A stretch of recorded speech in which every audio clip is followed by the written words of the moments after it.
जय हिंद प्यारे बच्चों। सीजी बोर्ड प्रिपरेशन में आपका एक बार फिर से स्वागत है। और मैं हूं अखिलेश। और आज के इस लेक्चर में हम देख रहे हैं क्लास 12th बायोलॉजी का चैप्टर नंबर 5, वंशागति एवं विविधता के सिद्धांत, principle of inheritance and variation. ये पार्ट नंबर 5 है और ये अंतिम पार्ट होगा इस चैप्टर का। वैसे इस चैप्टर में आज क्या देखने वाले हैं, हम सीजी बोर्ड 2025 का हम रिवीजन कर रहे हैं। और मुझे उम्मीद है कि प्रीवियस वीडियो से आपको बहुत हेल्प मिली होगी। बस आपको एक गो थ्रू करना है, इसको देखना है, ठीक है। तो आज की इस वीडियो में हम क्या क्या बारे में डिस्कस करने वाले हैं। पहला है अनुवांशिक रोग, वर्णांता। पिछले वीडियो में हमने हीमोफीलिया देखा था, तो आज हम वर्णांता, कलर ब्लाइंडनेस देखेंगे। फिर हम कुछ क्रोमोजोम में गड़बड़ी आती है या संख्या में कुछ कमी या ज़्यादा हो जाता है, तो कुछ सिंड्रोम्स होते हैं उसको। एक है टर्नर सिंड्रोम, क्लाइनफेल्टर सिंड्रोम और डाउन सिंड्रोम। इन तीनों से क्वेश्चन पूछा जा चुका है सीजी बोर्ड में। तो एक एक करके सभी क्वेश्चन को देखते हैं, पढ़ते हैं। चलिए आगे बढ़ते हैं।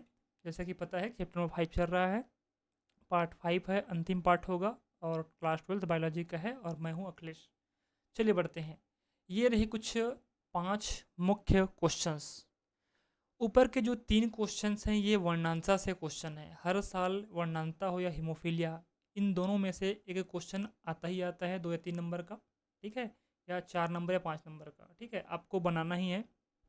और लास्ट जो 4 और 5वां प्रश्न है, टर्नर सिंड्रोम और डाउन सिंड्रोम और क्लाइनफिल्टर सिंड्रोम, इसको हम अंतिम में देखेंगे, ठीक है।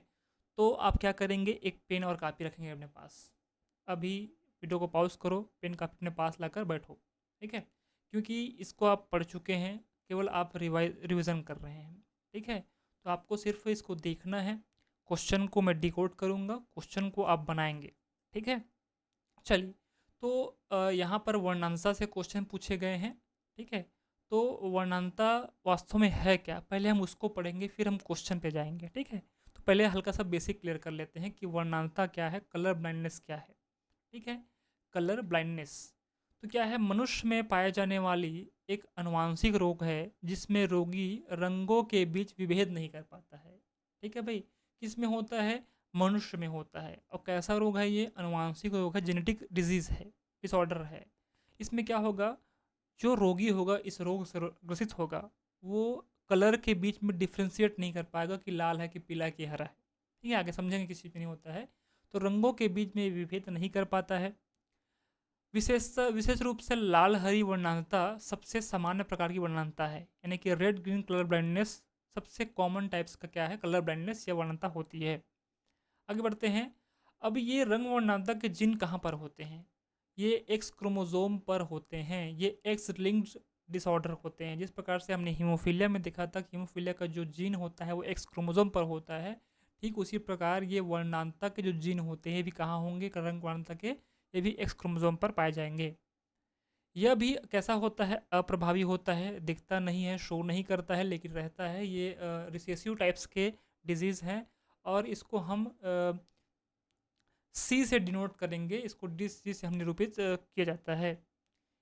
अब जिस प्रकार से हमने हीमोफीलिया में कुछ टर्म्स देखे थे, कुछ शॉर्टकट्स देखे थे, सेम इसी शॉर्टकट्स को आपको अप्लाई करना है जब क्वेश्चन आएगा बोर्ड में, ठीक है भाई।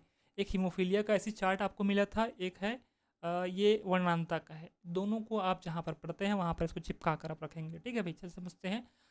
आप सबको पता है कि अगर सामान्य मादा है, नॉर्मल फीमेल है, तो एक्स एक्स क्रोमोजोम होगा, सेक्स क्रोमोजोम, ठीक है, सबसे लास्ट क्रोमोजोम होता है। और अगर सामान्य या फिर नॉर्मल मेल है तो उसमें एक्स वाई होगा। लेकिन क्या हो कि अगर दोनों एक्स में से एक एक्स पर सी आ जाए, यानी वर्णनता आ जाए, उसको हम कहते हैं वाहक मादा, यानी कि कैरियर फीमेल या कैरियर वुमेन, ठीक है। ये स्वयं रोगी तो नहीं होता लेकिन स्वयं सामान्य होते हैं। फिर अगर क्या हो जाए कि अगर दोनों फीमेल के दोनों एक्स क्रोमोसोम में वर्णांता के जीन आ जाए, एक्स सी, तो इसको हम क्या बोलेंगे, वर्णांत मादा, कलर ब्लाइंडनेस वुमेन कहेंगे, ठीक है। फिर है एक्स वाई, सामान्य। अब हमको पता है कि ये जो इसका जो जीन है कहाँ पर होगा, एक्स क्रोमोसोम के ऊपर होगा। तो मेल की जब बारी आती है तो मेल वर्णांत होगा, मेल कभी वाहक नहीं हो सकता, ठीक है भाई, क्योंकि इसके पास केवल एक्स से एक ही एक्स है। तो एक्स सी वाई, ये कैसा होगा, जब भी आपको ऐसा दिखता है तो इसको वर्णांत कहेंगे। क्वेश्चन में पूछता है कि सामान्य मादा, वाहक मादा, वर्णांत मादा, सामान्य नर, वर्णांत नर, ये आपको दिया रहेगा, इसको आपको याद करना है। एक का कहाँ पर सी लगता है तो किसको हम क्या कहेंगे, ठीक है। इस प्रकार से इसको आप एक बार और गो थ्रू कर लेंगे। चलिए भाई, आपको समझ आ गया वर्णनता क्या है। अब इससे क्वेश्चन करते हैं। पेन कॉपी आप रखें अपने पास। चलिए क्वेश्चन को मैं पहले पढ़ देता हूँ, फिर आपको बना कर देखेंगे कैसे बनाएंगे। क्वेश्चन पढ़ने के बाद आप इसको वीडियो को पॉज करेंगे, इसको बना कर देखेंगे। प्रश्न पहला है कि एक सामान्य पुरुष तथा एक वर्णांध वाहक स्त्री के विवाह। देखो दो चीजें हैं, एक सामान्य पुरुष यानी कि एक्स वाई, क्लियर है, और एक वर्णांध वाहक स्त्री बोला है, इसका मतलब है एक्स सी एक्स, ठीक है भाई। स्त्री के विवाह द्वारा उत्पन्न संतानों की वंशागति कैसी होगी, केवल आपको आरेख द्वारा इसको समझाना है, ठीक है भाई। What will be the inheritance of the children born from the marriage of a normal man and a colour blind man women, explain with diagram only, ठीक है। तो मैं आपको अगर आप इस क्वेश्चन को आपसे बनता है तो इसको वीडियो को पॉज करें तुरंत, इसको भी तुरंत बनाकर देखें। सामान्य पुरुष का एक्स वाई होगा, क्लियर है क्या, और वर्णांध वाहक स्त्री बोले हैं कि एक्स सी एक्स होगा, ठीक है। दोनों के बीच आप क्रॉस करके देखो कैसा होता है गेम बनाकर, ठीक है। चलिए मैं आपको पहला बनाता हूँ। ये देखिए क्या बोला है, वर्णांध वाहक स्त्री एक्स सी एक्स, चाहे आप इसको यहाँ लिखे, यहाँ एक ही मतलब है, ठीक है। तो एक्स एक्स सी, ये क्या हो गया, वर्णांध वाहक स्त्री हो गई।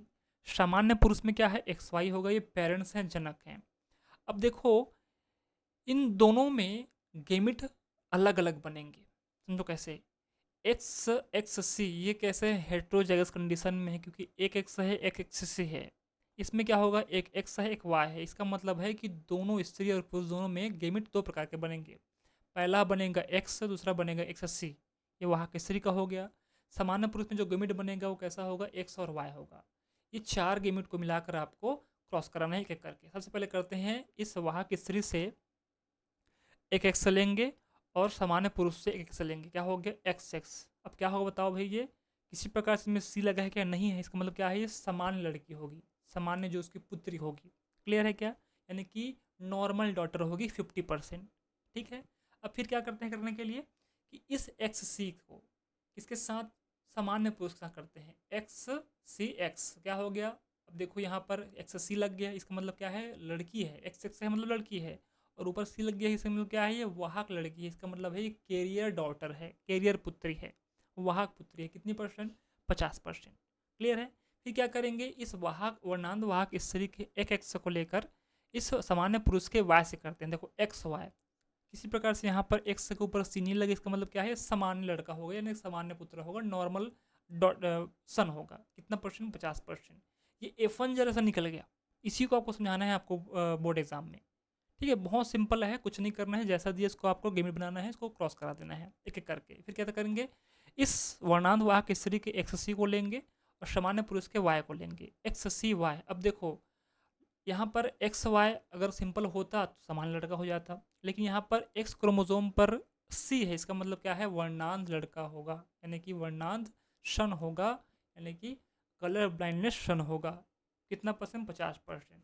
इस प्रकार से निकाला जाता है, ठीक है। मैं आपको एक बनाकर बता दिया हूँ, आगे जो नेक्स्ट क्वेश्चन आएगा आप उसको खुद बनाएंगे, मैं आपको समझाऊंगा नहीं, क्योंकि रिविजन कर रहे हैं, फास्ट चलेंगे, ठीक है। चलिए नेक्स्ट क्वेश्चन के लिए आप तैयार हो जाइए। क्वेश्चन बन गया होगा तो अगर गलती कहीं पर हुई है तो उसको सुधारेंगे आप। चलिए आगे बढ़ते हैं।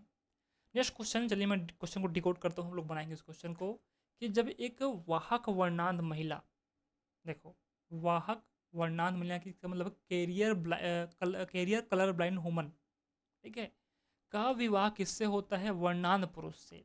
इसमें होगा एक्स एक्स सी, इसमें होगा एक्स सी वाई, क्लियर, मैं बता दिया हूँ, अब बना लेंगे क्रॉस करके, ठीक है। इन दोनों में क्या होगा, दोनों में अलग अलग गेमिट बनेगा, दो दो गेमिट, ठीक है भाई। तब उसकी संतानों में वर्णांता की वंशागति को रेखा चित्र से समझाइए। CG 2020 में क्वेश्चन पूछा गया है। When a career colorblind woman marry a colorblind man, then explain with the diagram the inheritance of colorblindness in her children. Clear है क्या। चलिए भाई वीडियो को पॉज करें, बनाकर देखिए, फिर इसका मैं आंसर शो करूंगा आपको, ठीक है। चलिए ये है इसका आंसर, ठीक है। वाहक पुत्री 25% होगी, सामान्य पुत्र होगा 25%, वर्णांत पुत्री होगी 25%, वर्णांत पुत्र होगा 25%। इसको आप देख लेंगे बनाकर, इसको वीडियो को पॉज करके इसको बना लेंगे अगर नहीं बना पाए हैं तो, ठीक है। चलिए नेक्स्ट क्वेश्चन देखते हैं। क्वेश्चन क्या है भाई, जब एक सामान्य स्त्री, बहुत सिंपल है, एक्स एक्स सामान्य स्त्री बोल दिया है तो ठीक है, का विवाह किससे होता है, एक वर्णांतर यानी कि एक्स सी वाई से, ठीक है भाई, तब उसकी संतानों की वर्णांता की वंशागति को रेखाचित्र समझाइए। 2020 में क्वेश्चन आया हुआ था। When a normal woman marriage a colour blind man then explain with the diagram the heredity of colour blindness in her children. Clear है, बहुत सिंपल है। अब देखो यहाँ पर गेमिट 3 बनेंगे क्योंकि एक्स एक्स है, दोनों डिफरेंस नहीं है, होमोजाइगस कंडीशन में है, ठीक है। पॉज करो, उसको बनाकर देखो, देखो कुछ इस प्रकार से आप देख पा रहे हैं कितना गेमिट बने यहाँ पर, 3 गेमिट। इन दोनों का एक कॉमन निकालेंगे, एक्स बन गया, इसमें 2 बनेंगे, एक्स सी और वाई, ठीक है भाई। तो क्या करेंगे, बारी बारी से हम क्या करेंगे, क्रॉस कराएंगे गेमिट्स का, ठीक है, फ्यूजन कराएंगे, फर्टिलाइजेशन करवाएंगे। तो इसमें क्या होगा, F1 जरा सा निकलेगा तो एक्स एक्स सी क्या हो गया, एक्स और एक्स सी क्या हो गया, डॉटर कैरियर निकल गई। देखो यानी कि जो पुत्री कैसी होगी वाहक होगी, क्योंकि इसमें एक एक्स सी आ गया है। फिर है एक्स और वाई समान सन होगा, इसका मतलब 100, अगर इसको हम दो 200% माने तो इसमें अगर हाफ करें तो 100% डॉटर कैरियर होंगी और 100% सन नॉर्मल होंगे, ठीक है। यहाँ पे लिखा है वर्णांत पुरुष सामान्य स्त्री में वंशागति इस प्रकार से होती है। तो मुझे उम्मीद है कि आपको ये तीनों क्वेश्चन बनेंगे होंगे। इससे अगर किसी प्रकार से क्वेश्चन आता है, किसी भी टाइप से आपको क्वेश्चन पूछते हैं, आप जो मैं सबसे पहले आपको चार्ट दिखाया था उस चार्ट को आप याद रखेंगे तो कोई भी क्वेश्चन आपसे बन जाएगा। बहुत ईजी है, बहुत ईजी है, इसको छोड़ के नहीं आना है, इससे नंबर मिलते हैं। चलिए फिर इसके बाद देखते हैं कि लिंग गुणसूत्रों में है ना भाई, जो सेक्स क्रोमोसोम होते हैं, जो सेक्स क्रोमोसोम होते हैं, ठीक है, उसकी जो संख्यात्मक मान होती है। सपोज कीजिए कि हमको पता है कि हम मानव हैं, हमारे में 46 गुणसूत्र होते हैं, कि अगर हम उसको जोड़ी में कहें तो 23 जोड़ी होती है, 23 जोड़ी हम क्रोमोसोम हमारे में होती है। उसमें से जो 23वां जोड़ी होती है वो सेक्स क्रोमोसोम होती है, जैसे कि फीमेल में एक्स एक्स और मेल में एक्स वाई। अगर इनमें कहीं ऊपर ज़्यादा संख्या में हो जाती है होने के लिए तो इसमें क्या कहेंगे, इसमें कुछ अनुवांशिक विकार आ जाएगा। इसको कहते हैं genetic disorder due to numerical changes in sex chromosome, जैसे कि Turner syndrome, Down syndrome, Klinefelter syndrome और बहुत सारे सिंड्रोम्स हैं। हम मुख्यतः 3 को पढ़ेंगे क्योंकि 3 से क्वेश्चन आया हुआ है। रिविजन कर रहे हैं, बहुत डिटेल नहीं जाएंगे, जो हम इंपॉर्टेंट उसी को हम पढ़ेंगे। चलिए भाई, सबसे पहला देखते हैं। पहला क्वेश्चन पूछा गया है, टर्नर सिंड्रोम एवं क्लाइनफेल्टर सिंड्रोम को समझाइए। ये क्वेश्चन 2 बार पूछ चुका है, 19 में और 23 में, ठीक है। तो सबसे पहले हम टर्नर सिंड्रोम को समझेंगे, फिर हम क्लाइनफेल्टर सिंड्रोम को समझेंगे। अब टर्नर क्लाइनफेल्टर को समझने से पहले हम समझते हैं सिंड्रोम क्या होता है। सिंड्रोम का मतलब होता है ग्रुप ऑफ डिजीज सिम्टम्स, ठीक है भाई। बीमारी एक ही है लेकिन उसके लक्षण बहुत सारे हो गए हैं, ठीक है। ये सॉरी, ये बोल सकते हैं कि लक्षण बहुत सारे दिखते हैं और बीमारी बहुत सारी दिखने के लिए इस प्रकार से, ठीक है, सिंड्रोम कहते हैं। चलिए पढ़ते हैं, पहला है टर्नर सिंड्रोम। तो टर्नर सिंड्रोम, टर्नर नाम पड़ा है उस साइंटिस्ट के खोजकर्ता के नाम पर, ठीक है भाई। एक प्रसिद्ध अमेरिकन एंडोक्राइनोलॉजिस्ट हैं। अब एंडोक्राइन जानते हो आप, किसी के बारे में, जो हार्मोन्स के बारे में पढ़ते हैं, जैसे कि एंडोक्राइन ग्लैंड के बारे में पढ़ते हैं ना, कि पिट्यूटरी ग्लैंड, हाइपोथैलेमस ग्लैंड। तो एक एंडोक्राइनोलॉजिस्ट हैं doctor Henry H Turner, H Turner कहते हैं। उनके नाम पर जब इन्होंने खोज किया सिंड्रोम का तो उनके नाम के अकॉर्डिंग पड़ गया टर्नर सिंड्रोम। ये बेसिक बेसिक चीज़ आपको जाननी चाहिए, ये सब बुक में दी हुई है, ठीक है भैया। बुक को पढ़ेंगे समझ आ जाएगा, लेकिन आप अभी बुक नहीं पढ़ेंगे क्योंकि ये एग्ज़ाम का वक्त है और समय आपके पास कम है, तो केवल रिवाइज कीजिए इस चीज़ को। देखो ये क्या है, यह लिंग गुणसूत्रों में उत्पन्न होने वाली एनुप्लाइडी, इसका मतलब 2n-1। अब हमको पता है कि हम डिप्लॉयड प्रकार के हैं, ड्यूग्रिड प्रकार के हैं। 46 क्रोमोसोम होता है, अगर 2n माने तो, अगर हाफ करें तो 23 हो जाएगा। अब देखो यहाँ पे लिखा है एनुप्लाइडी यानी कि 2n-1, अगर हम 2n कहें तो 46 हो रहा है, 46 में हमें एक माइनस कर देंगे, कितना हो जाएगा, 45 हो जाएगा। इसका मतलब है कि 46 क्रोमोसोम में जो एक क्रोमोसोम कम हो जाएगा। 46 होना था लेकिन कितना हो गया, 45 हो गया। इसको कहते हैं टर्नर सिंड्रोम, ठीक है भाई। इसलिए ये देखो 44 प्लस एक्स और यहाँ पर एक गायब हो गया है, इसी कारण से क्या होता है, टर्नर सिंड्रोम होता है। बहुत सिंपल है, चलिए आगे बढ़ते हैं। और देखा गया है ये किस में होता है, टर्नर सिंड्रोम केवल महिलाओं में उत्पन्न होती है। याद रखेंगे जो टर्नर सिंड्रोम है वो केवल और केवल फीमेल में होती है, मेल में नहीं देखा गया है।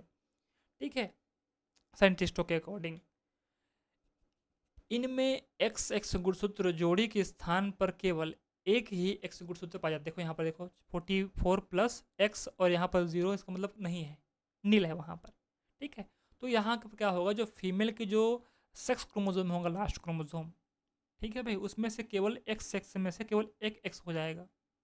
ठीक, क्लियर है। ये अब किस में होती है, जो जिस जिस महिला इससे ग्रसित होती है सिंड्रोम से, वो स्टेराइल हो जाती है, बंद, यानी कि बांझपन उसमें देखा जाता है, यानी कि बच्चे बच्चे कंसीव नहीं कर पाते हैं। ठीक है भाई, इसको हम कहते हैं बांझपन कहते हैं या बंध्यता कहते हैं। ठीक है, तो ऐसा देखा गया है।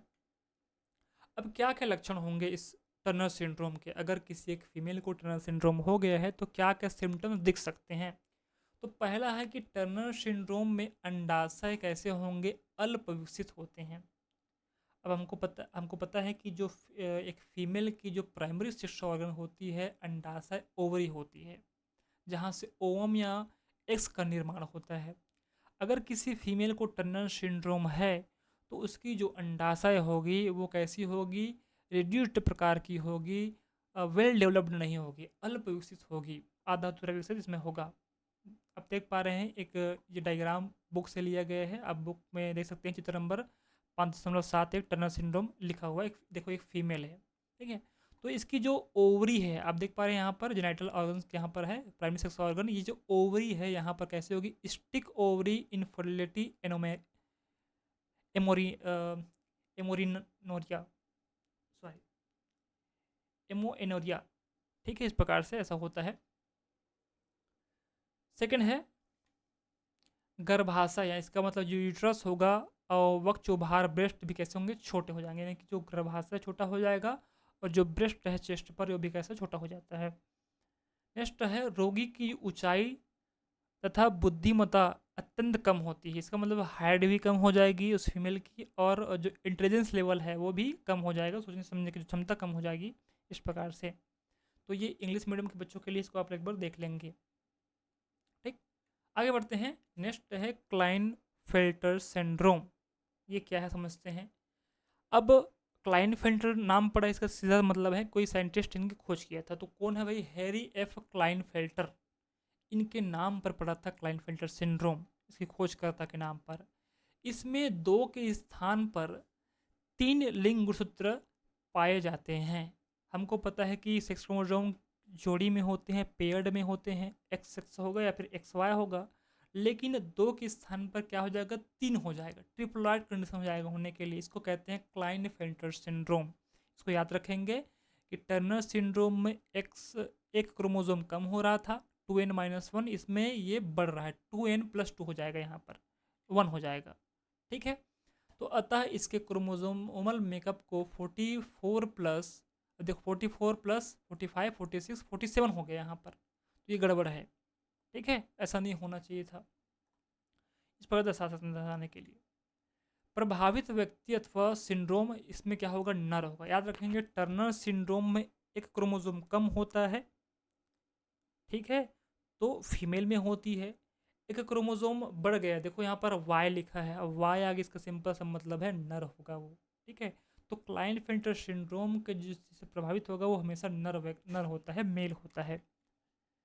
नर कैसे होंगे, बंध्य होंगे, स्टेराइल होंगे। ठीक है भाई, प्रजनन के रूप से वो सक्षम नहीं हो पाएंगे। लक्षण क्या क्या हो सकते हैं होने के लिए, जो प्राइमरी सेक्स ऑर्गन है टेस्टिस विशन, इसका आकार छोटा हो जाता है, इस प्रकार से आप देख पा रहे हैं, एक मेल है। और रोगी के पैर कैसे होंगे, काफ़ी लंबे हो जाएंगे। शरीर में अनियमित स्तूलन यानी कि ओबेसिटी यानी कि स्तूलन हो जाता है होने के लिए इसमें। शरीर पर बालों की संख्या अत्यंत कम हो जाती है। छाती पर महिलाओं के समय वक्ष यानी कि ब्रेस्ट हो आप देख पा रहे हैं कि जो ब्रेस्ट होता है वो फीमेल में अधिक उभार देखने को मिलता है, लेकिन इस कंडीशन में जो मेल होगा, मेल के वक्ष उभार अधिक हो जाएंगे, उसका उभार बढ़ जाएगा महिलाओं के समान। सारी असमानताओं के बावजूद बुद्धिमत्ता लगभग सामान्य होती है। एक चीज़ में देखा गया है कि अगर क्लाइनफेल्टर सिंड्रोम है तो जितनी भी अनियमितताएँ होंगी, लेकिन इसके इंटेलिजेंस लेवल पे कोई फ़र्क नहीं पड़ेगा, लेकिन टर्नर सिंड्रोम में फ़र्क पड़ता है कि फीमेल को। इतना आपको याद रखना है। इंग्लिश मीडियम के बच्चे इसको पढ़ लेंगे, एक बार देख लेंगे, सेम वही चीज़ें जिसको मैं समझाया हूँ। चित्र नंबर 5.73 इस क्लाइंट सिंड्रोम, आप बुक में इसको देख लेंगे। नेक्स्ट है डाउन सिंड्रोम, ठीक है। इसके खोजकर्ता कौन है भाई? Langdon down. ये जितने भी सिंड्रोम्स हैं, टर्नर है, क्लाइनफेल्टर है, डाउन सिंड्रोम है, इनके खोजकर्ताओं के यानी कि जो इनके साइंटिस्ट इन्होंने खोज की, उनके नाम पर रखा गया है लैंगडन डाउन, ठीक है। लैंगडन डाउन द्वारा 1866 ईस्वी में इसकी खोज की गई थी। अब क्यों होता है डाउन सिंड्रोम? 1959 ईस्वी में लेजियोन एवं उनके सहयोगियों ने यह स्थापित किया कि यह सिंड्रोम गुणसूत्री गड़बड़ी मुख्यतः कौन सा क्रोमोसोम 21वें गुणसूत्र में एक अतिरिक्त गुणसूत्र बढ़ने पर, इसको हम ट्राइसोमी कहते हैं। देखो 23 जोड़ी होते हैं, इसमें से न 22वां न 23वां, 21वें जो जोड़ी होती है क्रोमोसोम, इसमें एक अतिरिक्त गुणसूत्र बढ़ जाता है। सपोज कीजिए कि 2n+1 है, इसमें क्या हो गया भाई? 47 हो गया। 46 होना था लेकिन 47 हो गया, इस वजह से डाउन सिंड्रोम होता है। अब इस सिंड्रोम का एक और भी नाम है, ऊपर में लिखा हुआ है डाउन सिंड्रोम अब्लिक मंगोलिज्म, ठीक है। मंगोलिज एक जाति होती है कि मानव की, तो मंगोलिज्म जैसा हो जाता है होने के लिए। अब क्या लक्ष्य समझते हैं आगे? ये देखो, ये मंगोलिज्म एक प्रकार से एक 3 वर्षीय डाउन सिंड्रोम एक बालिका है, और इस बालिका का आप चेहरा देख पा रहे हैं, कुछ इस प्रकार से मंगोलिज्म प्रकार का हो जाता है डाउन सिंड्रोम में, ठीक है। आगे बढ़ते हैं। इसको हम मंगोलियन इडियट्स भी कहते हैं, मंगोलियन इडियट्स भी कहा जाता है। अब क्या क्या लक्षण होंगे इस डाउन सिंड्रोम से? पहला लक्षण क्या होगा? जो चेहरा होता है वो गुड़ जाता है। देखो आप, ये जो फेस दिखा है एक बालिका की, एक छात्रा की, है ना, एक गर्ल की, ये कैसा हो रहा है? इसका चेहरा गोल होता है। ललाट यानी कि जो सामने वाला जो फोरहेड होता है, फोरहेड, ठीक है, इस ललाट कैसा होगा? चौड़ा हो जाता है। आँखों की जो पुतलियाँ होती हैं, आईलिड्स होती हैं, वो कैसी होगी? मंगोल जाति के लोगों को समझ आती है, ठीक है। आप कभी गूगल में सर्च करना मंगोल जाति के लोग, है ना, तो सर्च करने के लिए मंगोलिज्म सर्च करना, तो वहाँ आपको डायग्राम आ जाएगा। ये बुक से लिया हूँ मैं। तो आप देखेंगे उनकी आइज़ किस प्रकार से होती हैं, जितने भी लक्षण यहाँ पे देखेंगे आप उसको देख के रिलेट कर पाएंगे। मुंह हमेशा खुला रहता है इस प्रकार से। नाक काफ़ी यहाँ पे चौड़ी हो जाती है। गर्दन बहुत छोटी हो जाती है ऐसे में। नेक्स्ट है, तो निचला होठ जो लोअर लिप्स होता है, ये यहाँ पर ये वाला लोअर लिप्स ये मोटी हो जाएगी और लटका हुआ रहता है इस प्रकार से। जीभ कैसा होगा? जीभ जो जो टोंग है हमेशा थोड़ा बाहर निकला हुआ होता है, ठीक है। इसको हम कहते हैं डाउन सिंड्रोम। फिर क्या है? हथेली जो होगी, जो पाम होगा आपका, और जो हथेली होगी वो चौड़ी हो जाएगी। हाथों की जो उंगलियां हैं, फिंगर्स हैं, वो छोटी हो जाती हैं। ये लक्षण आपको ध्यान में रखने हैं। नेक्स्ट क्या है भाई? मस्तिष्क ब्रेन का विकास सही तरीके से नहीं हो पाता, जो ब्रेन डेवलपमेंट होना होता है वो ठीक से नहीं हो पाता है इस डाउन सिंड्रोम के वजह से। तो नेक्स्ट है कि जो इंटेलिजेंस है, बुद्धिमत्ता है, सोचने समझने की क्षमता है, वो अत्यंत कम हो जाती है। क्योंकि ब्रेन का विकास ठीक से नहीं हो पाएगा तो इंटेलिजेंस भी ठीक से नहीं हो पाएगा, क्योंकि ब्रेन में बहुत सारे सेंटर्स होते हैं जो इंटेलिजेंस के लिए रिस्पॉन्सिबल होते हैं। तो इस प्रकार से हमने डाउन सिंड्रोम देखा, क्लाइनफिल्टर सिंड्रोम देखा, ठीक है, टर्नर सिंड्रोम देखा, हमने वर्णांधता या कलर ब्लाइंडनेस के क्वेश्चन भी देखे। तो मुझे उम्मीद है कि आपको इस रिवीजन क्लासेस में आपको फ़ायदा मिला होगा। इस चैप्टर नंबर 5 का मैंने 5 पार्ट लाया। 5 पार्ट में बहुत इम्पोर्टेंट क्वेश्चनों को हल करने का प्रयास किया।